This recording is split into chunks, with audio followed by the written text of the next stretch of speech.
Mr. Speaker, first I want to say today that I am privileged to speak from the seat of the majority leader. Mr. Speaker.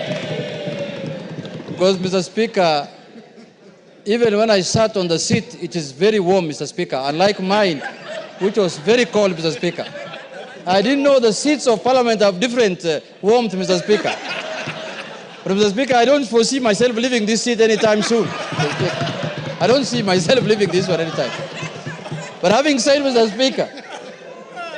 Speaker, as you are aware and as you have alluded to, Mr. Speaker, there is a court ruling. A ruling of court consisting of 3-judge bench, Mr. Speaker. Mr. Speaker, a court ruling has only got 2 decisions, Mr. Speaker. There is no third way about it. One is to obey it, and secondly, if you have any avenue of appeal, you exercise that right of appeal, Mr. Speaker. There is no third way about it, Mr. Speaker. And the court ruling, what we went as Azimio after the election, after your decision here, Mr. Speaker, what took us to court was for the court to interpret for us the constitutionality of your decision on who is the majority party and who is the minority party in this House, Mr. Speaker. And the issue of the Speaker came in as obiter, Mr. Speaker. But what took us to court, we wanted to know, because when we arrived here after the election, we arrived here knowing very well that we are the majority party, Mr. Speaker. And we are the numbers. But midway, we ended up losing numbers through your ruling, Mr. Speaker. And that is what took us to court, to ascertain whether we are the majority and whether we are the minority. And luckily, the court has made its ruling, albeit late, Mr. Speaker. We expected this ruling much earlier than this time, Mr. Speaker. But it is better late than never. The decision arrived, and the decision has said that the Azimio party is the majority party in Parliament, Mr. Speaker. And I so happen to be the minority leader as of now, Mr. Speaker. So today afternoon, I just switched seats and I took over the role of majority leader, Mr. Speaker. And I am capable of doing that work, Mr. Speaker. I have the capacity, I have the qualifications, I have the capabilities, I have the numbers in the House, Mr. Speaker, to lead, Mr. Speaker. I have everything what it takes, Mr. Speaker, to be the majority leader of this House, Mr. Speaker. But, Mr. Speaker, the issue that we need to exercise, to analyze, Mr. Speaker, is that, Mr. Speaker, I want to say this. Mr. Speaker, court rulings are very important, Mr. Speaker. You remember after the election, we disputed the result of the election. We ended up filing a court case in the Supreme Court. The Supreme Court pronounced itself that we did not win the election, and the other party won the election, and we abided by it, and we respected the court ruling, Mr. Speaker. This court ruling also must be respected, Mr. Speaker. Because it's not like any other court ruling, Mr. Speaker. It's a ruling of the Court of the Republic of Kenya, Mr. Speaker. Mr. Speaker, this ruling cannot be taken jokingly, Mr. Speaker.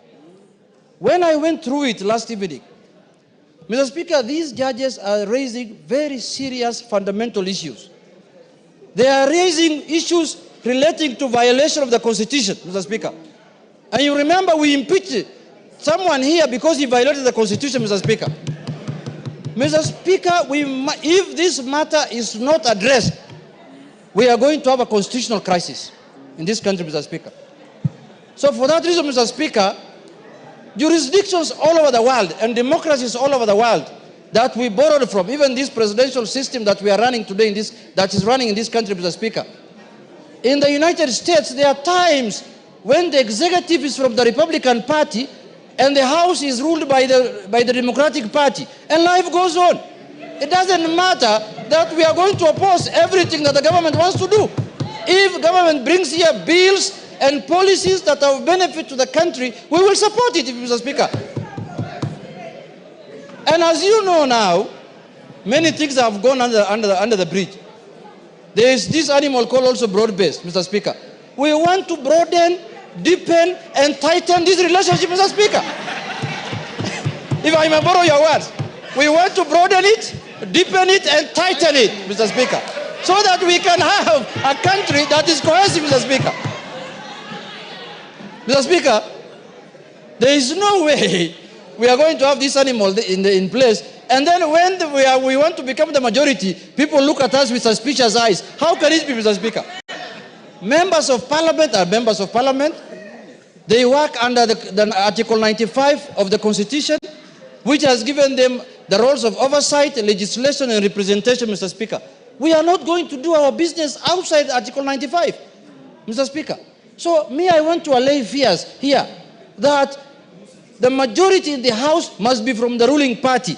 That this ruling is giving us posterity. This is doing things for posterity, Mr. Speaker. Next election, or the other election in 2032, a government might come in place where the president garners the majority votes and is elected as the president, but he will not have numbers in Parliament. His numbers might be few in Parliament, and it becomes a minority. So this is now the trend we are setting, that Parliament is independent, judiciary is independent, executive is independent. We have no problem with the executive to do their work, and we know the President of the Republic of Kenya as of today is Honorable William Samoei Ruto, Mr. Speaker. There is no doubt about that. So there should be no ambiguity and doubt that the majority leader in the National Assembly is Honorable Junet Mohammed, the Member of Parliament for Sunday, Mr. Speaker. Mr. Speaker.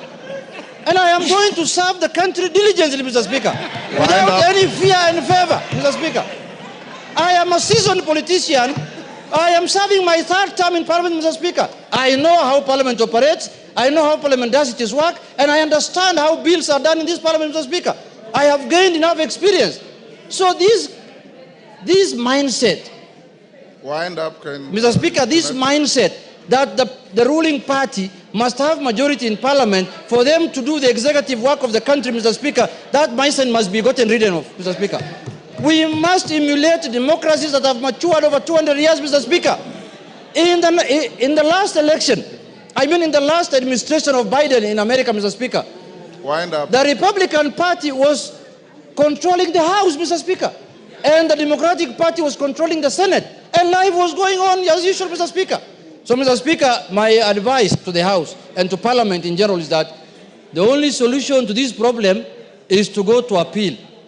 Until the appeal overturns this matter, I shall be recognized as the majority leader of the Republic of Kenya. Mr. Speaker, thank you very much, Mr. Speaker. Those few remarks, I conclude. Kenyan, order, honorable members, before order Wanjala. Order. In all civilized parliaments, when you appreciate a point, you thumb your foot. You don't stand up and throw your hands in the air. Kenyan, before you take the floor, let's have some ground rules. Everybody are given an opportunity to speak. Can we do 3 minutes? Is that good enough? Everybody are given an opportunity. We do 3 minutes. I want 3 minutes. Let's also observe decorum.